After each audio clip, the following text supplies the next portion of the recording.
Some people don't have friends. And it's not because they can't make them or because they don't want connection. Loneliness is more than just being alone. It's a pattern in the mind that changes how we see the world and how we respond to others. Over time, this pattern creates habits and ways of thinking that quietly push people away from connection without them even noticing. To understand why this happens, we can look at the main psychological reasons behind it. The first reason is emotional self-protection. When someone has been hurt, rejected, or misunderstood in the past, the brain starts to see closeness as risky rather than comforting. Even small gestures of connection, like reaching out or sharing a thought, can feel unsafe or stressful. Over time, this protective reflex becomes automatic, and the mind interprets almost any social interaction as potential danger, making it much harder to open up or trust others. The second reason is productivity and focus.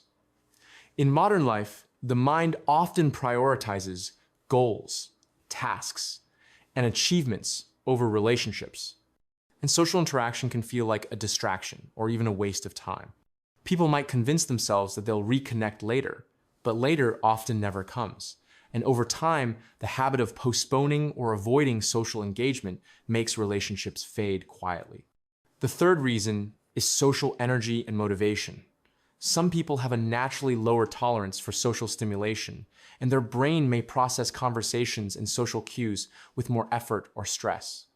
While others might find chatting energizing, for them it can be draining, and even simple interactions can feel exhausting. This leads to fewer social attempts, less engagement, and a self-perpetuating cycle where withdrawing becomes the easiest choice. The fourth reason is negative self-perception and internal narratives. Many people who struggle with friendships develop an inner voice that constantly questions their worth, assumes they won't be understood, or expects rejection.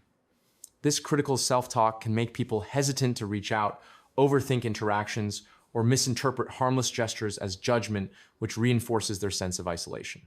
Over time, all four reasons, emotional self-protection, productivity-driven isolation, social energy exhaustion, and negative self-perception, interact and strengthen each other, creating a deeply ingrained psychological pattern that keeps people feeling alone even when opportunities for connection exist.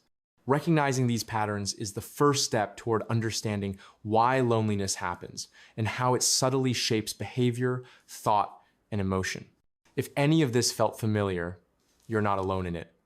Take a moment and write one word in the comments that describes how this made you feel. And if you want more psychology like this, explained simply and without noise, you know where to find it.